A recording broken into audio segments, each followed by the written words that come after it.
In the middle of the most glittering gala the city had seen in years, Sloane Whitmore walked to the center of the stage, slid the engagement ring from her finger and pressed it into the calloused palm of Nolan Avery, in front of hundreds of watching eyes. The room laughed softly when she called him a beautiful but cheap mistake. Nolan said nothing in return. He simply closed his hand around the ring, looked at it one last time, and turned toward the board of directors seated near the front. 10 minutes later, every screen in the grand hall lit up with a single line that made Sloane go pale where she stood, a line announcing the new controlling owner of Whitmore Dynamics, a name nobody in that room expected to see, the name Nolan Avery. If you enjoy stories with a twist cold enough to freeze a boardroom, press subscribe now so you never miss how expensive that ending becomes. The ballroom of the Ashford Regency had been transformed for the 70th anniversary of Whitmore Dynamics, crystal chandeliers throwing long shadows across marble floors, while photographers lined the entrance and investors mingled beneath banners bearing the family crest. Every network affiliate in the tri-state area had sent a crew. Every hedge fund manager who mattered had accepted an invitation, and the air itself seemed to hum with old money and older expectations. Sloane Whitmore arrived like the reigning queen of the evening, dressed in unbroken black, flanked on one side by her father Sterling Whitmore, and on the other by a rising financier named Pierce Harrington III.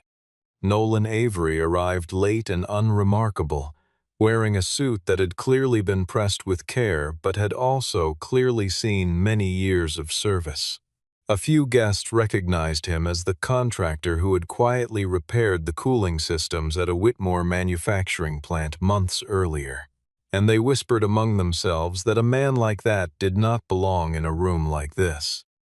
Sloane had been secretly engaged to Nolan since the period when he helped her company survive a mechanical crisis that no one else could solve, but the pressure from her father, from the board, and from a looming merger with Harrington Capital had convinced her the relationship needed to end, publicly and decisively. On stage, Sterling spoke first, weaving a speech about legacy, standards, and the courage to make the right choice for the family name. When he finished, he invited his daughter to the microphone, and Sloane stepped forward with a visible tremor beneath her composed exterior. She called Nolan up in front of the crowd, and when he arrived, she removed the ring and placed it in his hand, telling him that whatever had grown between them had been a mistake, that he was a decent man but simply did not belong in her world. The line that cut the deepest was the one she delivered with the coldest control in her voice, telling him she could not allow pity to be mistaken for a marriage. Laughter rippled through the hall in polite, cruel little waves, and Pierce Harrington smiled with visible satisfaction, while Sloane's cousin Grant Whitmore began the applause that others quickly joined out of habit rather than agreement. Nolan did not raise his voice or argue his case. He looked down at the ring resting in his palm, an old silver band that had belonged to his family for generations rather than some flashy diamond purchased to impress, its interior engraved with a line his father had chosen decades earlier that read "Return only what was never yours." As security began moving toward him at Sterling's quiet signal, Nolan spoke just loudly enough for Sloane to hear him over the murmuring crowd, telling her that she had just returned the only thing he truly wanted to keep, which meant it was perhaps time he collected everything else that belonged to him. Months before that humiliating night, Nolan had been living a quiet life in a small town in New Jersey, running a modest operation called Avery Precision Repair, fixing industrial machinery and complex mechanical systems for local manufacturers. To most people, he appeared to be an ordinary tradesman, but in an earlier chapter of his life, he had been a core systems engineer responsible for some of the most advanced energy stabilization designs in the industry. He had a young daughter named June, who appeared only briefly in his life story, but represented the entire reason he had chosen a quiet, guarded existence. having lost his wife to illness years earlier and having decided afterward that peace mattered more than recognition. Whitmore Dynamics had been facing a severe crisis at one of its industrial engine plants, where a critical cooling system kept overheating and threatened a contract worth hundreds of millions of dollars. The company's senior engineering team had spent weeks trying to solve the failure without success, until a plant manager who trusted results over pedigree recommended calling Nolan. Sloan had been skeptical at first, unwilling to believe that a small independent contractor could accomplish what an entire department of specialists could not. But Nolan needed only a few hours to trace the fault back to a flaw buried in the original design. A flaw connected to an old patent that Whitmore had acquired under circumstances nobody wanted examined too closely. Sloan found herself drawn to his composure and his intelligence in a way she had not expected. Nolan never asked for an inflated fee, requesting instead that the company review its old technical records and ensure that the plant workers were not blamed for a defect that predated all of them. That request, so different from anything she had encountered in a boardroom, began to change how she saw him, and the connection between them grew slowly through conversations that had nothing to do with money and everything to do with honesty. What Sloan did not know was that Nolan carried a far larger secret, one involving inheritance rather than romance. He was the rightful heir to a foundational set of patents that Whitmore Dynamics had relied upon for years, and through a quiet investment vehicle called Harbor Vale Holdings, he had also spent recent years acquiring convertible debt and preferred shares the company had sold off during an earlier financial crisis. Late one evening, alone in his workshop, Nolan opened an old safe and looked over documents that placed his name beside a single decisive figure, a clause granting him 54% of voting control the moment Whitmore Dynamics breached the original patent agreement. The workshop itself told its own quiet story to anyone who bothered to look closely. Shelves lined with worn textbooks on thermal engineering, a drafting table covered in sketches that predated the current generation of Whitmore engines by more than a decade, and a small framed photograph of a younger Nolan standing beside his father in front of a plant that no longer existed under that name. Nolan had grown up watching Graham Avery work long nights solving problems nobody else in the industry could touch, and he had learned early that the men who built things rarely received the credit given to the men who sold them. That lesson had shaped every decision he made once he inherited both his father's mind for engineering and his father's unfinished business with the Whitmore family. He had never set out to acquire a company. His original goal had simply been to recover what his father was owed, a modest correction rather than a takeover. And for years he pursued that goal through ordinary channels, filing requests for records, writing letters that went unanswered, and hiring accountants to trace where the old royalty payments had quietly stopped appearing. Only when he discovered that Whitmore Dynamics was preparing to erase the last trace of the Avery patents through a merger designed to move the technology overseas, did he realize that quiet correction would never be enough, and that protecting his father's legacy would require something closer to full control. Even then, Nolan moved with deliberate restraint rather than aggression, buying distressed debts slowly through Harbor Vale Holdings so that no single transaction would draw attention, and structuring the acquisition so that his ownership stake would remain dormant unless a specific trigger occurred.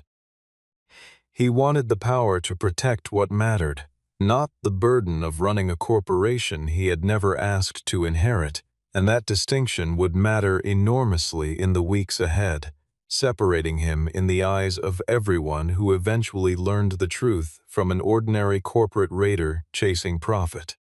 Sloan held the title of chief executive, yet in practice she operated under constant siege from her own family and the board that surrounded her. Sterling never let her forget that Whitmore Dynamics was not simply a company, but the bloodline of the Whitmore name itself, and he made it clear he would not accept his daughter falling for a single father with no status and no pedigree.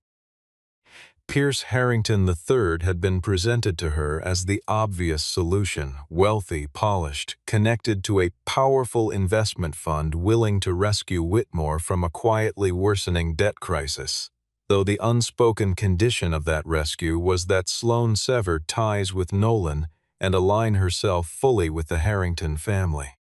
Grant Whitmore, her cousin and fellow board member, spent weeks planting doubt in her mind, insisting that Nolan had only approached her for money. He produced photographs of Nolan entering a law office, copies of old shareholder records, and fragments of transactions tied to Harbor Vale Holdings, all carefully arranged to suggest deception. What Grant conveniently omitted was the far more important truth that Nolan was not extracting wealth from Whitmore Dynamics at all, but rather that Whitmore Dynamics owed a debt to Nolan that had never been properly settled. Sterling gave his daughter an ultimatum, telling her that unless she publicly ended things with Nolan, the board would vote to remove her from leadership and hand control of the merger entirely to Pierce. Sloane, wounded but still proud, never confronted Nolan directly about any of it, convincing herself that if he were truly innocent, he would have explained everything before she had to ask. His silence, born of a wish to protect her rather than manipulate her, became the very evidence she used to condemn him in her own mind. Sterling arranged for private dinners where Pierce would casually mention numbers, quarterly projections, and expansion plans that made Whitmore Dynamics sound like it was standing on solid ground, when in truth the company's balance sheet had been quietly deteriorating for 2 years under decisions Sterling himself had approved. He wanted Sloane distracted by the comfort of Pierce's confidence, hoping she would never look too closely at the debt structure that Nolan had already begun to understand better than anyone inside the company itself. Every dinner, every toast, every carefully rehearsed compliment about family legacy was designed to keep Sloane inside a version of reality that served her father's interests rather than her own judgment. Grant played a different role, positioning himself as the concerned cousin who only wanted to protect Sloane from being taken advantage of, while privately negotiating his own arrangement with Harrington Capital that promised him a significant commission once the merger closed. He timed his warnings carefully, always delivering them in private moments when Sloane was already exhausted from board pressure, making his fabricated evidence land with more weight than it deserved. Grant understood that the easiest way to manipulate someone confident and intelligent was not through obvious lies, but through a slow accumulation of half-truths mixed with just enough real detail to seem credible. Sloane, for all her intelligence, had been raised inside a family culture that equated love with obligation and loyalty with silence, and that upbringing made her more vulnerable to her father's pressure than she would have admitted to anyone, including herself. She wanted to trust her own instincts about Nolan, yet every conversation with Sterling chipped away at her confidence, reframing her feelings as naivety and her judgment as inexperience. By the time the gala arrived, she had convinced herself that ending things publicly was not a betrayal of Nolan, but a necessary sacrifice to save the company and honor a family legacy she had never been allowed to question. Meanwhile, Nolan understood exactly what the board intended, that they were preparing to sell Whitmore Dynamics into a merger that would gut its workforce and dissolve its independence. He had not yet triggered his ownership rights because he did not want to destroy something Sloane clearly loved, holding out hope that she would eventually see for herself who around her was loyal and who was simply circling for profit.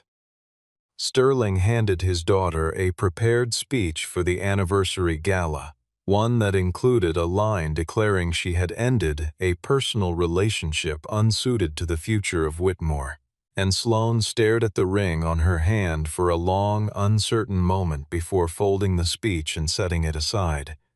though in the end she still carried the ring with her that night. Back in the present moment of the gala, after Sloane returned the ring, Nolan became the target of open mockery among the city's elite.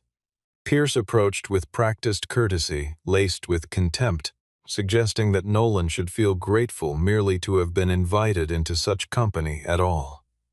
Grant loudly remarked that a repairman could not simply talk his way into the Whitmore family through a few charming words, while Sterling coldly instructed security to escort Mr. Avery out before he ruined the dignity of the evening any further.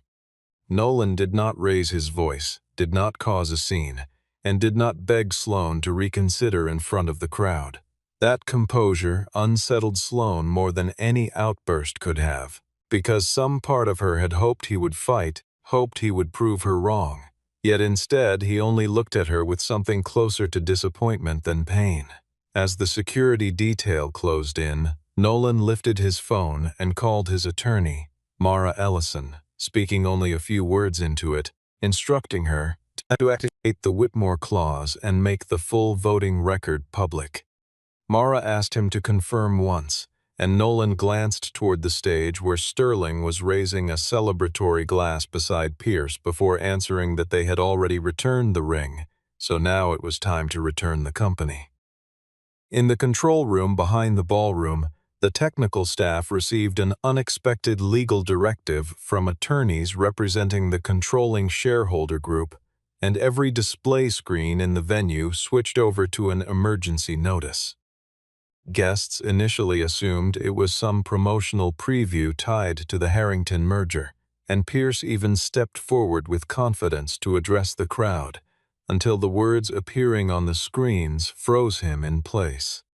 The notice announced a change in controlling ownership of Whitmore Dynamics, naming Harbor Vale Holdings as the entity holding majority voting rights, with Nolan James Avery listed as its representative owner. A silence fell over the entire hall thick enough to hear individual breaths. Sloane turned toward Nolan so fast her heel nearly slipped beneath her. Sterling's champagne glass slid from his fingers and shattered against the marble, and Grant's face drained of color because he understood exactly what this meant for the secret he had spent months trying to bury.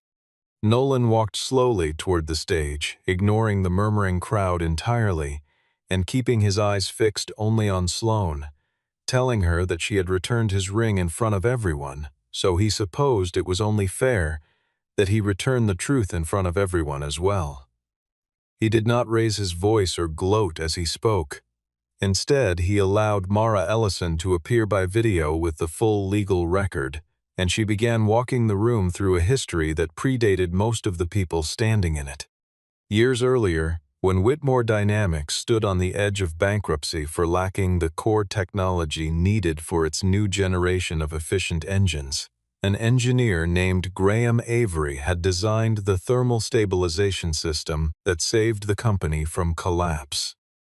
In gratitude, the Whitmore family of that era had signed an agreement promising profit sharing and protective equity tied to that patent. But after Graham's death, Sterling Whitmore and a group of executives quietly buried the agreement, paying only a token settlement while continuing to use the Avery technology as though it belonged entirely to the company.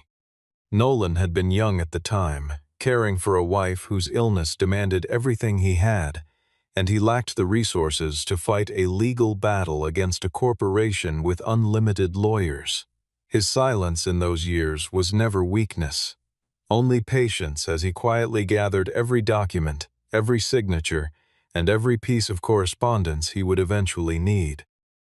When Whitmore later fell into a debt crisis and its creditors began selling off convertible bonds at a steep discount, Nolan used Harbor Vale Holdings to acquire that debt piece by piece, combining it with his patent-linked equity to hold the power to trigger majority control the instant Whitmore violated the agreement or attempted to sell assets connected to the Avery technology. The merger with Harrington Capital was precisely that violation, the very trigger Nolan had waited years to see. Sloane stood frozen as she realized Nolan could have destroyed Whitmore Dynamics at any point over the past several months, yet had chosen not to, quietly protecting the company instead so she could keep her seat and lead it honestly, saying nothing because he wanted her to earn her position through genuine ability rather than lean on the power he held behind the scenes. Sterling tried to dismiss the claim, calling Nolan an opportunist chasing a payday, but Mara immediately produced his own signature on an old supplementary contract that confirmed everything.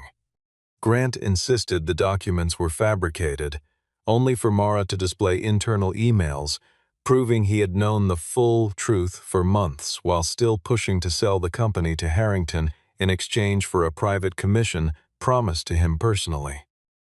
Pierce, sensing the collapse of the deal, tried to distance himself by claiming Harrington Capital was merely an outside investor uninvolved in internal matters. Until Nolan produced additional records showing Pierce's team had already drafted plans to break Whitmore Dynamics into pieces, eliminate thousands of jobs, and sell the Avery patents overseas for a quick profit. The atmosphere of the gala shifted entirely within minutes. People who had laughed at Nolan only moments earlier now avoided meeting his eyes, and Nolan closed the moment with a line delivered in a level, almost tired voice, telling Sloane that he had not purchased her company, only reclaimed the portion her family had wrongfully held for 20 years. Following that public unraveling, Sloane retreated to a private room behind the main hall, and rather than dissolving into loud tears, she simply sat in stunned silence, having believed for years that she controlled her own life, only to discover her father, her cousin, and her fiancé-to-be had all been quietly maneuvering around her. Nolan followed but kept a careful distance, refusing to comfort her immediately, since letting her sit with the weight of what had happened mattered more than easing her pain in that instant, and this restraint kept the story from collapsing into an easy, instant forgiveness. Sloane finally asked why he had never told her the truth himself, and Nolan admitted that he had considered it more than once, but he wanted to know whether she could love the man before she ever saw the size of what he owned. He told her he never needed her to love a company owner, only hoped she would not have looked down on the man who once stood beside her when Whitmore Dynamics was nearly finished. That single sentence struck harder than anything else said that night, forcing Sloane to remember every overnight repair he completed without complaint, every bonus he refused, every worker he defended in front of a hostile board, evidence that the only dishonest people in her life had never been Nolan at all, but the Whitmores surrounding her. Sterling burst into the room and demanded that his daughter stand with the family, accusing Nolan of stealing the Whitmore legacy out from under them. But for the first time in her life, Sloane refused to obey her father without question. She asked him directly about the signature on the old agreement, and his silence in response answered the question more completely than any denial ever could. Nolan informed Sterling that he would be removed from every advisory role in the company, that Grant would face a full internal investigation, and that the Harrington merger was canceled immediately, though he made clear he had no interest in destroying Whitmore Dynamics itself, since thousands of innocent employees depended on it for their livelihoods. When Sloane asked what he intended to do with her specifically, Nolan answered that it depended entirely on whether she wanted to remain the leader of a family name, or whether she wanted to become someone genuinely worthy of leading a real company. Sloane looked down at the ring resting once again in his hand, wanting badly to ask for it back, yet unable to find the courage to say the words. The following morning brought an emergency meeting of the full board, and this time Nolan entered not as a humiliated guest, but as the controlling shareholder of record. Executives who had dismissed him the night before now rose respectfully as he walked in, and though he showed no trace of satisfaction at the reversal, every sentence he spoke carried unmistakable weight. Mara Ellison announced 3 immediate decisions on his behalf: canceling the merger with Harrington Capital entirely, suspending Grant Whitmore from the board pending investigation, and launching an independent audit into the decades of use surrounding the Avery patents and the convertible debt the company had once quietly sold off. Sterling objected furiously, insisting that Nolan understood nothing of Whitmore culture and lacked the standing to lead a corporation of this size. Nolan responded calmly that it was precisely that kind of standing which had nearly gotten the company sold out from under its own employees. Pierce Harrington arrived with a team of attorneys threatening legal action, only to find that Nolan had already prepared a penalty clause covering any attempt by Harrington Capital to exploit confidential information supplied by Grant, transforming Pierce from a predator circling a wounded company into a man suddenly facing significant legal exposure of his own. The audit itself uncovered far more than anyone in the room had expected, revealing that the royalty payments owed under the original Avery agreement had not simply been reduced, but had been rerouted for years through a series of internal accounts labeled as research overhead, a paper trail that led directly back to decisions Sterling had personally signed off on during his years as chairman. Mara walked the board through spreadsheet after spreadsheet, showing how the company had saved enormous sums by quietly starving the very agreement that had once saved it from collapse. Several board members who had said nothing throughout the meeting shifted visibly in their seats, realizing for the first time exactly how deep the decision ran beneath the polished surface of Whitmore Dynamics. Pierce's attorneys attempted one final maneuver, arguing that any penalty clause tied to Grant's leaked information could not apply retroactively. But Mara produced a signed non-disclosure agreement from years earlier that Pierce himself had agreed to before any merger conversations began, closing that loophole before it could be exploited.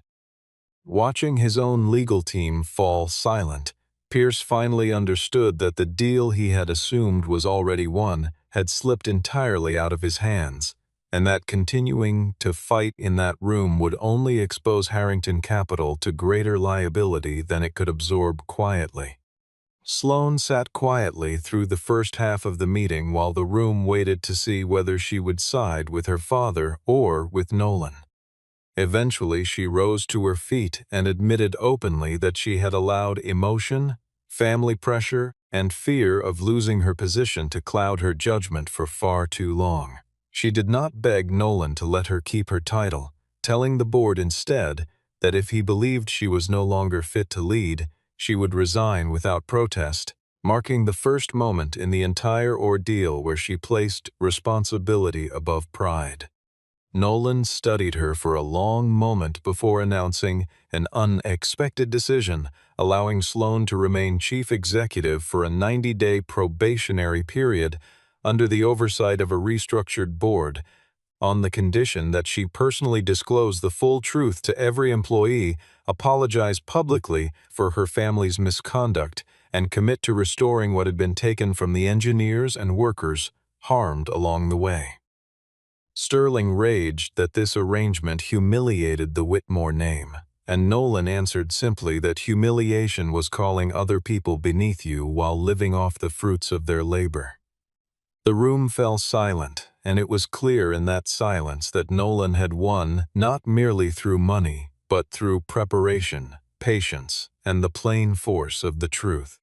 Sloane called a company-wide meeting soon afterward, choosing to speak in her own words, rather than hide behind a polished statement written for her. She admitted that Whitmore Dynamics had used the Avery technology for years without proper transparency, and she admitted that the board had concealed the truth while nearly trading away the company's soul through the Harrington deal. Employees reacted with initial shock, but many gradually came to respect her honesty, while Nolan stood quietly at the back of the room, refusing the spotlight and letting Sloane face her own people alone. She announced a compensation fund for engineers whose contributions had been stripped from them over the years, a job protection fund for factory workers, and a full restructuring of the board's oversight powers. This did not erase her fall from public grace entirely, but it began to transform her image from a proud executive who had been publicly exposed into a leader willing to accept accountability.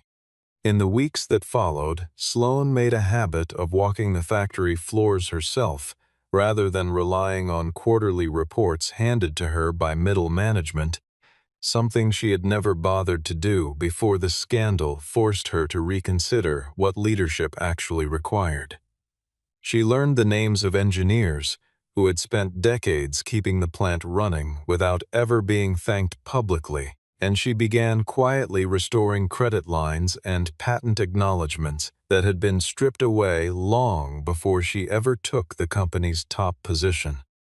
Several longtime employees admitted privately that they had expected her to disappear behind lawyers and public relations teams the way her father always had, and her willingness to show up in person slowly began repairing a trust that no press release could have manufactured on its own. The financial markets reacted with more patience than anyone at Whitmore Dynamics expected, largely because the transparency of the audit reassured investors that the worst had already been disclosed rather than hidden away for a future scandal. Analysts who had once treated the Harrington merger as inevitable now pointed to the canceled deal as evidence that the company was finally being run with real oversight rather than family instinct, and the stock, after an initial dip, began a slow and steady recovery built on substance rather than image. Sloan understood that this early goodwill was fragile, and she treated every decision in those 90 days as though the entire recovery depended on it, because in many ways it did. After the meeting ended, Sloan found Nolan at the old engineering workshop inside the plant, the same place where they had first worked side by side, repairing the failing cooling system months earlier. There were no photographers this time, no champagne, no Pierce or Sterling standing nearby to judge them. Sloan apologized, not because Nolan turned out to be wealthy, and not because he now controlled her company, but because she had failed to trust him back when he held no power in her eyes at all. Nolan listened without rushing to forgive her, telling her plainly that the ring was not something she could return one evening and simply reclaim the moment the truth came out in her favor. Sloan understood, and rather than ask for the ring back outright, she only asked whether there might still be a chance to make things right between them, to which Nolan replied that she had a genuine chance to repair the company, and that whatever remained between the two of them would simply have to be answered by time. Grant attempted to escape accountability by leaking a false story claiming Nolan had seized Whitmore Dynamics purely out of personal spite, hiring outlets to paint him as an ambitious single father exploiting a romantic connection to seize control of a major corporation. Nolan did not respond with scandal of his own, choosing instead to let the documents speak, and Mara released the chain of emails, the private commission agreement, and the financial incentives Grant had been promised in exchange for pushing the Harrington deal through. Public sentiment shifted rapidly once the paperwork became visible to everyone. Pierce attempted to preserve his reputation by insisting that Harrington Capital had no knowledge of any internal wrongdoing. But Nolan supplied further evidence showing his team had already prepared to break Whitmore Dynamics apart, sell off its manufacturing divisions, and retain only the patents for resale. Shareholders within Harrington's own firm applied enough pressure that Pierce was quietly removed from any role overseeing the deal. Sterling lost his influence within the company he had spent his life protecting, and while the story avoided turning him into an exaggerated villain, he was punished in the way he feared most, losing his voice inside the very empire that carried his family name. For years, Sterling had measured his own worth entirely by the reach of his authority inside Whitmore Dynamics, treating every board seat, every signature, and every closed-door meeting as proof that the family name still commanded respect. Watching that authority dissolve in a matter of weeks forced him into a kind of reckoning he had spent his entire life avoiding. And though he never fully admitted wrongdoing in front of the board, those closest to him noticed a change in his posture. A man suddenly aware that respect earned through fear could vanish far faster than respect earned through decades of honest work. He retreated from public appearances almost entirely, spending most of his time at a house upstate, no longer the commanding presence who once decided who belonged in a room and who did not. Pierce Harrington fared little better in the aftermath, as investors within his own firm grew increasingly uneasy about a deal that had nearly dragged Harrington Capital into a public scandal involving stolen intellectual property and leaked corporate information. Rather than risk further damage to the fund's reputation, the firm's senior partners quietly reassigned Pierce away from any future acquisitions involving manufacturing or engineering firms, a professional demotion disguised as a lateral move that everyone in that world understood for what it truly was. The engagement he had once treated as a guaranteed conquest, both romantic and financial, became instead a cautionary story whispered about in rival firms for years afterward. Grant himself tried one last appeal before the vote, standing before the very board he had once manipulated with confidence, insisting that his actions had only ever been meant to protect the family from an outsider circling their fortune. Nobody in the room believed him, least of all Sloane, who had spent enough sleepless nights replaying every conversation with her cousin to recognize exactly how long his manipulation had been running beneath the surface of their relationship. It was Sloane herself who signed the order removing Grant from the board, a decision that proved she had finally chosen the truth and the company over blind loyalty to her family. Nolan largely stayed out of that process, allowing Sloane to prove through her own actions that real change was possible, which kept the story grounded, rather than turning him into a simple rescuer who fixed everything without effort on her part. As Grant was escorted out of his private office for the final time, he passed Nolan in the hallway and bitterly remarked that a repairman would never truly belong among the Whitmores, to which Nolan answered only that starting that day, Whitmore would have to learn how to belong to the people who actually built it. 3 months later, Whitmore Dynamics had begun a genuine recovery. Sloane completed her 90-day probationary period, publicly released the full audit findings, finished the compensation program for the affected engineers, and managed to preserve every major manufacturing plant under her leadership. Employees who had once doubted her slowly began to trust her again, watching her decisions rather than her family name for the first time in years. Nolan remained the controlling shareholder, but stepped back from daily operations entirely, returning to his workshop at Avery Precision Repair and resuming the quiet life he preferred. His daughter appeared only briefly in this closing chapter, a small reminder that family and peace still mattered to him far more than status or attention ever could. Sloane eventually visited the workshop without an entourage, without a luxury vehicle waiting outside, carrying only a single envelope containing her formal resignation as chief executive. She told Nolan that if her presence only reminded him of the betrayal at the gala, she would step away entirely rather than force him to see her every day. Nolan read the letter and tore it in half, telling her that Whitmore did not need someone who abandoned the effort halfway through making things right, and that the company needed a leader who had actually learned the price of pride. Sloane placed the ring on the table between them, and rather than asking for it back this time, she set beside it a small handwritten pledge promising she would never again judge a person's worth by reputation, family name, or power. Nolan lifted the ring slowly, and rather than proposing again in that instant, he simply handed it back to her, telling her that this time she did not need to wear it because he owned her company, only if she truly understood why he had given it to her in the first place, back when he had nothing in her eyes at all. Sloane's eyes filled quietly, without collapsing into despair, and she placed the ring on her own finger, not as an easy victory for love, but as the beginning of something rebuilt on genuine respect rather than convenience.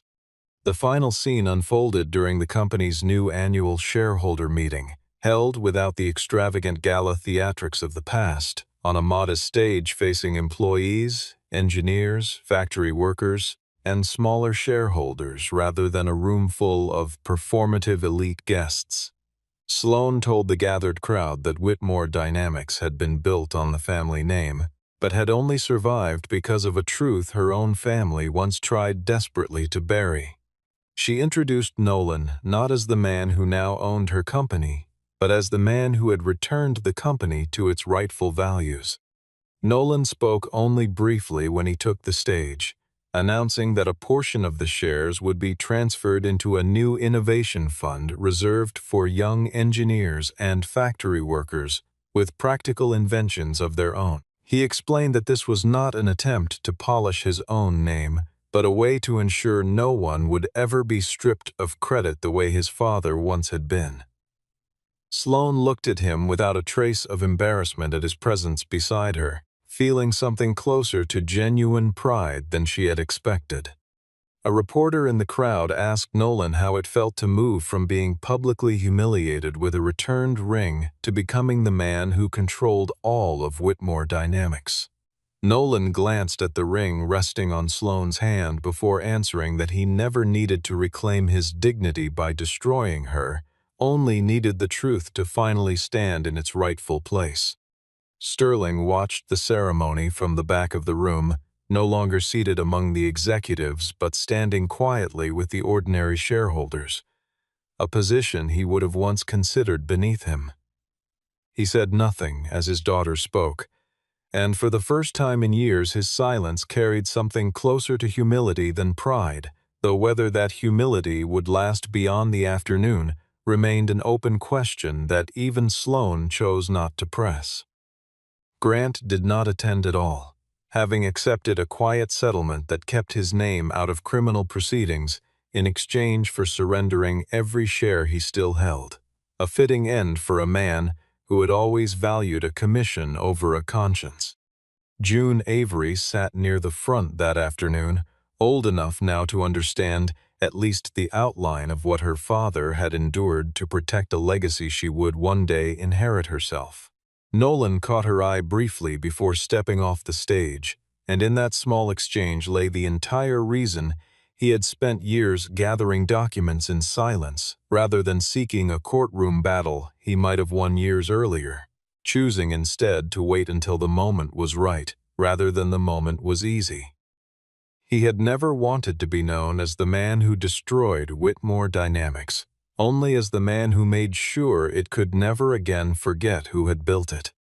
Sloane, walking beside him through the crowd afterward, reflected quietly on how differently this ending had unfolded compared to everything her father had once promised her about power, marriage, and legacy. She had believed for most of her life that strength meant never showing doubt and never admitting fault. Yet the months since the gala had taught her that real strength lived in the willingness to stand in front of people who trusted you and tell them the truth even when it cost you everything you thought defined you. It was a lesson she suspected she would spend the rest of her career relearning in smaller ways, long after the cameras and the headlines had moved on to some other story entirely. The story closed with Nolan and Sloane walking off the stage together, not as a perfect fairy tale ending stitched together overnight, but as two people who understood that love could return only after trust had been rebuilt through action rather than words alone.